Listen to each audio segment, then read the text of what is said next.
Katie McFarland, national security expert. You see her on Fox News. Joins us right now, who was just telling me about her wild days in Terre Haute.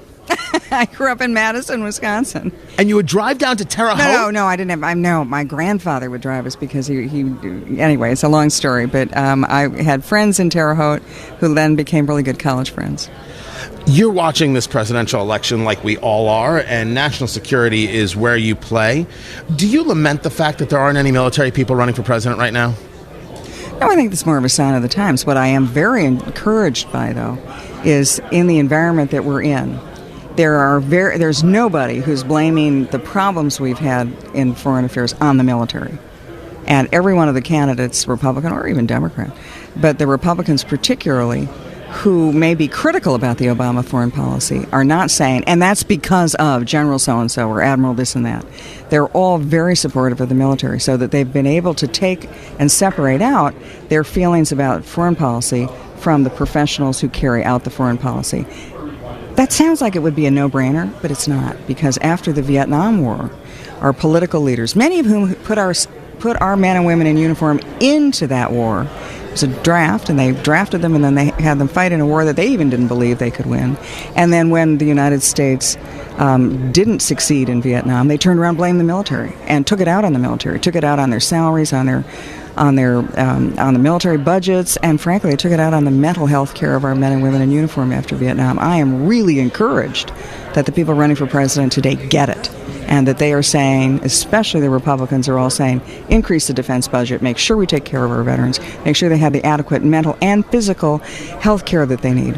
When you take a look at our frontrunners, certainly the frontrunner is Donald Trump, but we'll add Rubio and Cruz in for this mix. Do you ever say to yourself, a 44-year-old with no military experience, not necessarily the person I feel comfortable with as commander-in-chief? No, because I look back at American history. And who was one of the great presidents in the last 100 and 150 years? Theodore Roosevelt. And I think he was even younger than that when he became president. I would say, on the other hand, I don't think there's an age limit on this either, because Ronald Reagan was the oldest candidate and president that we've had. And those are two of the most successful presidents in the last 150 years. By the way, they were both Republicans. I noticed that. It was funny how that worked out. We don't discriminate here. Conservative. Oh, no. This is CPAC. There's total discrimination. There's no age discrimination one way or the other. And I'm sitting here to tell you, as a woman, there is no female discrimination. No? There's no war on women? You wouldn't lie to us, would you? War on women? Would I be sitting here talking to you, Tony, if I thought there was a war on women? I am the mother of two very independent women. One is a naval officer, the other is a financial expert, and I can tell you that they have had more discrimination and issues in their professional lives than they have with conservative movements. When we take a look at some of the polling, and they talk about the issues that mean the most to voters, talking to Katie McFarland from Fox News, jobs and economy seems to rank number one. I am surprised that terrorism sometimes slips to number 3. Mm-hmm. Do you think that that's a true representation, or is terrorism always front of mind, and how do you even rank these things?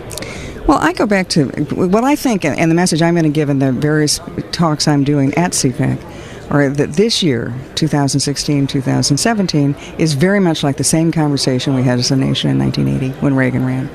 And in 1980, the economy was in terrible shape, high unemployment, high inflation. Our national security was at a low ebb. We were getting pushed around all over the world by the Russians, by the Iranians who held American diplomats hostage, and we had lost our sense of national purpose. We had, even the president at the time, Jimmy Carter, the Democrat, said, we have a national crisis of confidence.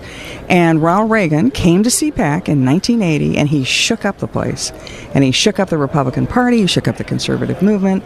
He became the nominee of the Republican Party, became president, and then he went out and changed the world.